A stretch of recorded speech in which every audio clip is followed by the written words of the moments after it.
రమేష్, సురేష్. ఒకరోజు పని మీద సురేష్ చాలా రోజుల తర్వాత రమేష్ ఊరికి వెళ్తాడు. స్నేహితుడు ఇంటికి రావడంతో రమేష్ మరియు అతని భార్య ఎంతో గౌరవంగా రకరకాల వంటలతో మర్యాదలు చేస్తారు. ఆ ఆతిథ్యం చూసి సురేష్ పొంగిపోతాడు. మా ఇంటికి రావాలిరా అని ప్రేమగా ఆహ్వానిస్తాడు. కొద్ది రోజుల తర్వాత రమేష్ కూడా స్నేహితుడి ఇంటికి వెళ్ళాలి కదా అని సురేష్ ఇంటికి చేరుకుంటాడు. సురేష్ తన భార్య శాంతంకి చెబుతాడు. మా వాడు వస్తున్నాడు, మర్యాదల్లో లోటు ఉండకూడదు. శాంతం, అలాగే, రాత్రి భోజన సమయం. ఏమోయ్, మా వాడికి భోజనం పెట్టు అని సురేష్ పిలుస్తాడు. శాంతం పరిగెత్తుకుని వచ్చి పక్కింటి నుండి పుదీనా పచ్చడి తెచ్చి అన్నం పెట్టి మాట లేకుండా వెళ్ళిపోతుంది. పచ్చడి చూసి సురేష్ ముఖం మారిపోతుంది. మజ్జిగ చారు తీసుకురా అని అరిస్తాడు.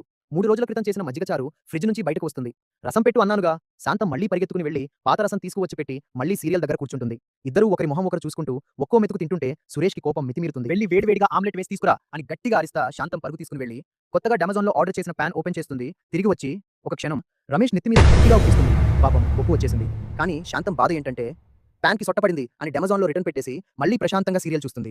సురేష్ మాత్రం బాధగా దూరంగా కూర్చుని నా స్నేహితుడికి మర్యాదలు తక్కువయ్యాయి అని మనసులో చింతిస్తుంటాడు. అప్పుడే రమేష్ దగ్గరకు వచ్చి నవ్వుతూ చెప్తాడు. ఏమన్నా, మీ శాంతం కంటే మా ఆవిడ మహా ఇల్లాలురా.